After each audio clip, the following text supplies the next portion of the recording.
יש לי I have it. מעמיד, את רוצה? לא, זה בסדר. So, Yes, Rabbi Avraham. remind me, your name is? Ariel. Ariel. Yes. Yes, it was this. I went also to Israel. They have many of the tribe of Menasseh. To where is this? Israel in Mizoram. In where? In Mizoram. Must Mizoram. There is, how you call it, organization, you ask me? Where are you talking about? Which country are you talking about? In India. In India. Mizoram. I'm not familiar with them. If you read in the newspapers, they brought maybe, I don't know, they converted, I think, around 7,000. So these are the ones they call the Bnei Menashe? Yes. This was quite recent. They had some airplanes come in with people. They are a little bit, they don't like it so much. They don't like Israel? No, they don't like the conversion process and the pushing that they experience to go there. And now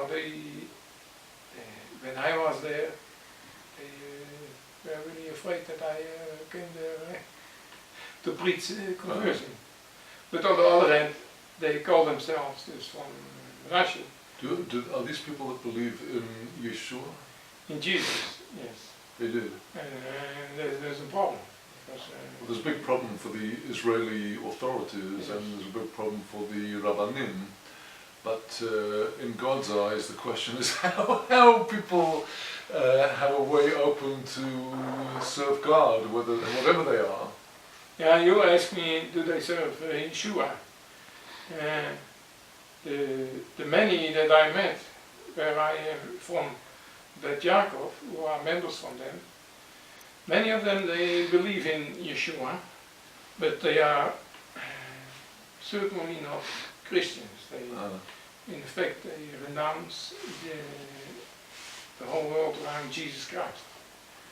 Well, this is something that I have seen in other communities. For example, I have many connections in Africa, in Nigeria, Ghana, Uganda, South Africa, from black people who were largely brought up in a Christian education, who have completely rejected the Christian belief system. Yes. And there's a big problem that the rabbis today have not yet developed a way to address these people without turning them away. You know, there is in the last 25 years, the idea has been put forward by many rabbanim of Bnei Noah. People who are not Jewish will keep the 7 Noahide commandments, and either they are Jewish and they keep 613 commandments, or they are not Jewish and they can keep the 7 commandments of the Bnei Noah. It's a very big problem because it's a very unattractive pathway for people. And they feel it's not something real. And so we have not yet developed a way to. The president that I met from Ben Yaakov, I'm a long time friend now with him. We discuss a lot over Skype, etc. And he read a lot of the translations from the Zohar, etc. And he said, it has to do with Avodah Zarah. He tried to explain me. That the Zohar has to do with Avodah Zarah? No. The idea of Jesus Christ. He said, he read in the Targumim about the Memra, this is the word, and he read in the Hadashah, the New Testament, about the word that became flesh, and it is not impossible by Hashem that the word became flesh. Only we have the choice to create something out of it or not. And he said, I read that it is forbidden to make an image of what is above and in the heavens. And he said, but I love the teaching, not to claim that he is God or whatever. And that he is divine, he's saying it. He believes he is divine. But he said, I cannot say more. I cannot say he is Jesus Christ, the Son of God, and etc. Well, whoever did write the Brit HaChadashah put in some most very powerful Torah teachings. Yes, I believe that also, but I'm not so. I'm not so educated as a rabbi.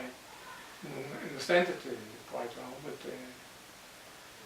the first taste, sometimes I really I like it, and then in that I like the president very much because she is not Jewish, and I learned in the past by the Chabad, that's a very long time back, that you recognize in somebody else that he is a Jew. You can sometimes you can read it in his eyes that his foreparents went from Ephraim through the Shell Sea, the Red Sea, through the desert, and we together receive the Torah. And that is what I recognize also in him, and in many of them that I met. And then what to do with it? Then so your contacts primarily are with the group of people in India? Yes. That you've been speaking to through the Skype and through the email? What about on Facebook? Do you have any contact? Yes, I have 2 places.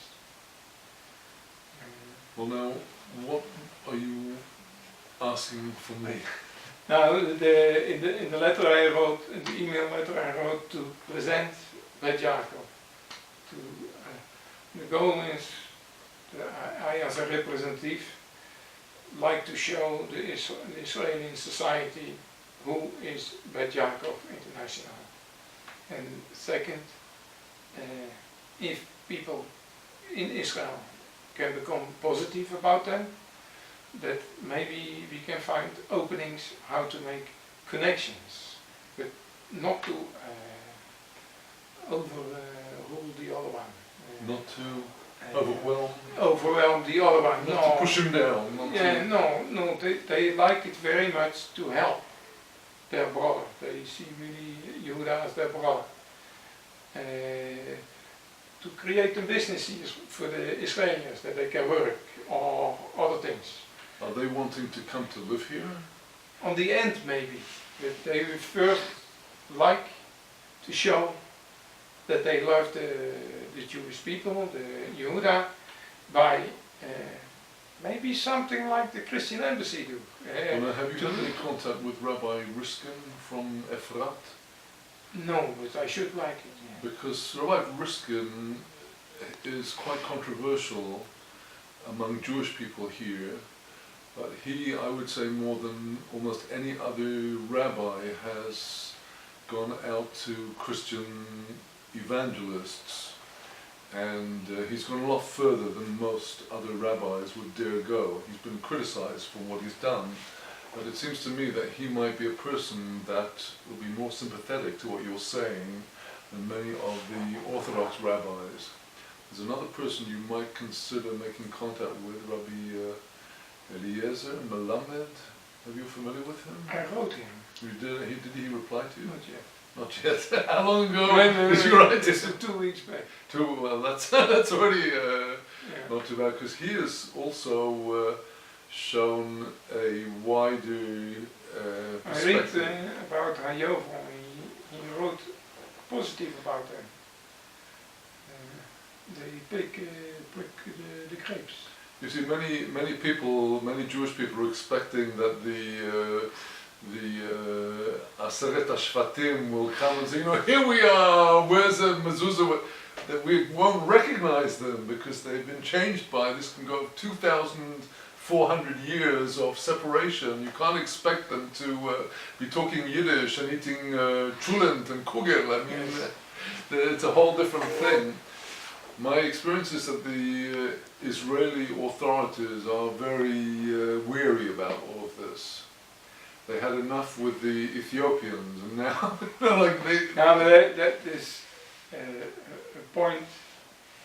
Maybe should count is we like to make Ben Yaakov like to make connections, but they desire that they have guidance when they make connections. Who desires the guidance? Ben Yaakov. Are the people in India? Interest and possibility for connections. Yes. And that they have guidance, not that it has to be binded on it, yeah, then you have to convert. No, that they understand from if we behave like this and that, then it is acceptable. And not, they don't want to overrule or hurt other people in their being. Because the Christians in Israel, they are Presbyterian, and it doesn't fit. They really want to make everyone believers in Jesus Christ, and that cannot be. But the many that I met from Ben Yaakov, they are almost Jewish in their outfit. They are not Jewish, but when you say their outfit, you want their dress or their... Not so much the dress, their way it's of more in the lifestyle. Well, yes, I mean, I do think that what the rabbis need to do now is to present a pathway for people who are not converted to Judaism that is a Torah pathway.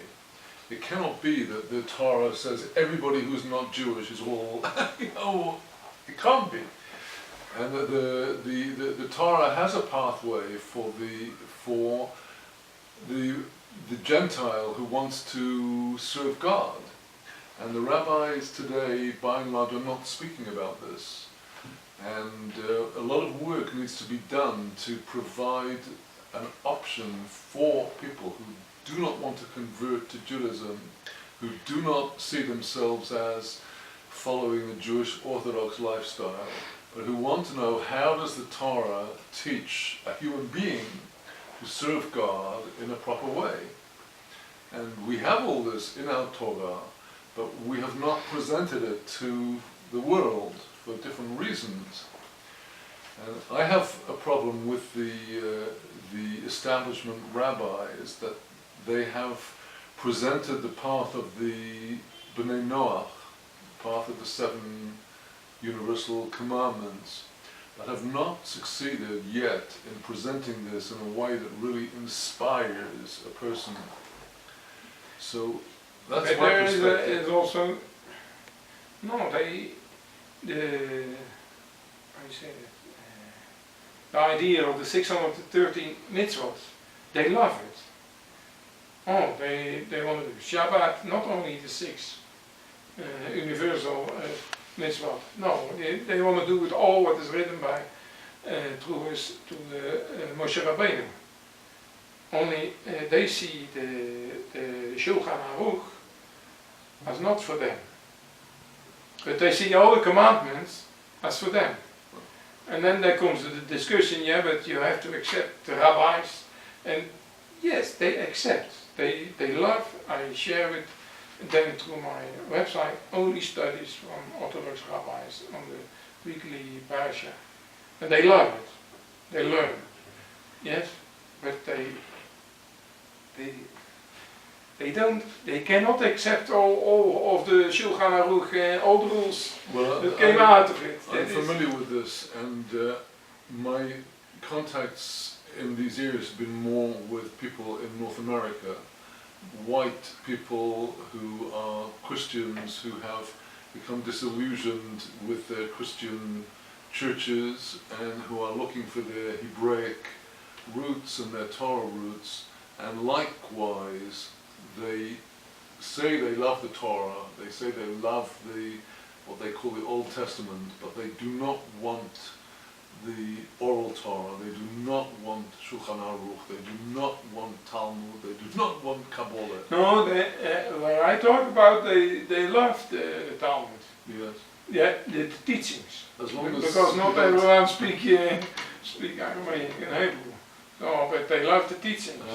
But there are things they find not fitting, but came out of it. And well, many rabbis, as you know, are not willing to address people who don't want everything.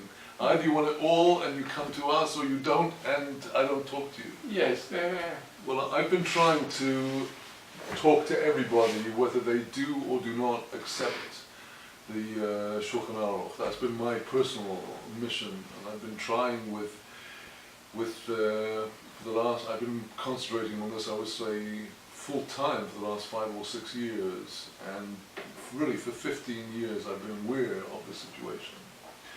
But, well, if you will let me know any specific things you would like from me, I will see if I'm able to provide it. But maybe it is difficult to come to the right questions, because the Bet Yaakov, is not capable to go to the Shulchan Aruch and to say this we accept and that we don't accept. They are not capable to comprehend for themselves what they really accept or not accept. But maybe small things, because I think on the end they are almost the same as a general Jew in their doing, but not everything. And I think they should receive the freedom to study from the rabbis, from the oral law, how that the rabbis teach it, yes, and to go their own way. Not against the Torah, but look, I've been for 35 years having a career in what they call Torah outreach, which means that 35 years ago I began to translate Hasidic texts into English, and my work for these 35 years has I've published over 25 books. I have written about spiritual growth, development, the foundations of prayer, meditation.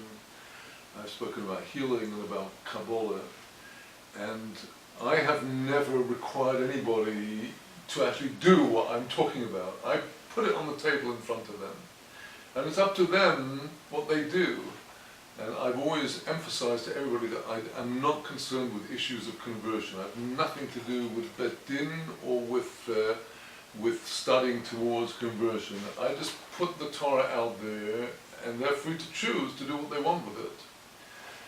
And I have prophetic justification for this. In Ezekiel, the prophet Yechezkel, he says that the job of the prophet is to tell the people what the situation is. If they do it or don't do it, that's up to them now. That's their responsibility. And I did my part if I tell them. So I'm very sympathetic to this approach, that you put the goods out there on the table, and the people are free to decide how they can accommodate themselves to this. And this, I believe, is the only way to do it with all of these people. And we may not see the fruits for the next 20, 30, 50, 100, 200 years. But my job is to provide the ability for people to find out what the Torah is. And look, I was brought up Masorati, traditional Jewish. We made Kiddush Friday night, we had a table with chalot, and then after the meal we turned the television on. You go to the shul Shabbos morning, and then Shabbos afternoon you go either shopping or movies or football. And I left this completely. I just rejected the whole thing, and I was completely chiloni by the age of 19, 20, 21. And it took me years to sort of accommodate myself to the Torah practice. So I'm not going to go and require some people in Nigeria or Ghana or Uganda or India or Pakistan or anywhere. I'm not going to require them to, to put on a hat like the Eda Haridit, and that's not what I think our job is. Our job is to tell people this is the Torah. I can explain this is written in the Chumash, this is written in the Talmud, this is written in the Zohar, but it's up to them to decide how they're going to deal with this. And I've tried to make myself available in my own small way to people who have inquiries. What does this mean? How do we do that? And this is what the work is. That is the only question that I got. That we can find in that way a connection. And that we can, that Yaakov can come to the understanding, when we do it like that, then we don't disturb the Jewish way of life in Israel. When we try to have a company in Tel Aviv, then we want to do it by Israeli law, but the lawyer said you have to do it in this way, to build the company and let the Israelis work. And that Yaakov way knows from when we do it in this way, then we are accepted. That is one of the problems, I think, with the rabbis is that we're all working without money, and everybody is looking for money and budgets. So for that reason, many rabbis are mainly interested in working with people who have an ability to pay. Now that's a huge problem, because the moment you take God's word for money, you've corrupted it. You are in danger of corrupting it, let's say. And for example, why is it that I can think off the top of my head of a number of rabbis who are active with non-Jewish people? They're all focused in North America. There's nobody going out to poor parts of it, except for you. I mean, I don't know why you do it. What did you get? You made money in India? No. There's no money to be made in India, right? No, they have nothing. They need our money. I mean, they want books, they want talit, they want all kinds of things. Well, you mention that to people, rabbi, leave me alone, I don't have money to... This is a big problem. I mean, you need a lot of dedication and belief in God to be able to do this without money. So that is a problem. I had some contact with a group from India some years back. I was giving every week I do until today, I give a weekly class on the internet. And we had a lady who called herself Naomi from, where was she? And then her husband passed away and we never heard from her again. Just complete, she'd been with us for a couple of years, she had contact with other people in my group, and suddenly just disappeared. So I do appreciate the importance of this. I mean, I would have thought that if there's any area that would be... For example, he is now, the president is busy to organize a fund system that people, he calls it pay teach, a tenth of their income to them. He likes to understand what is the way of the Tanakh, of the Torah, to organize that in an organization. He likes to learn that and then to ask it from his people. Yes. So there can be people who come, they have nothing more than 1 shekel to give every month because that is their teeth, but that they are accepted and that it is even so worthy as someone with big salary. And we hear a lot of stories that the biblical system is the best system, but to understand it, how it works in practice. And I have a similar situation with the people in Africa. That likewise, these people don't have money. but they are trying to organize their communities, and what they need is guidance about, you know, Yes. how do you have a service on Saturday morning? What should the service, what should be the study each week? What should be with their wives, with nidah, with mikveh? What can they do? If there's no mikveh, what do you do? All of these things need to be answered. And look, I will be happy to try to do my best to provide what I can to support this. I'm right now, as you know, have to leave next week for England for over a month, and I'm right now in the process of beginning a complete revision of my website, which is my main tool of communication with the wider world.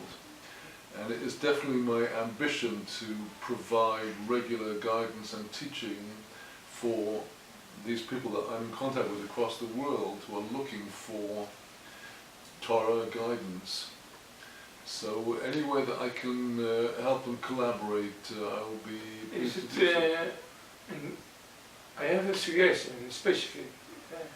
Is it possible that the president of Ben Yaakov can write you For sure. and to ask an explanation how to build up a system like that? Like Sure. kids. You have my email, you're welcome to give him my email address and he may write to me with pleasure. I do that all the time. I have about 40 or 50 emails every day that I have to answer. No, but that he can. He's now really busy with to work out a system that he used to collect money from his people. That it is by Torah acceptable, or how you say that. You can explain that. Yeah. Now then, I think he should very much appreciate that. I can say that to him. That is really a specific thing. I know that some rabbis here and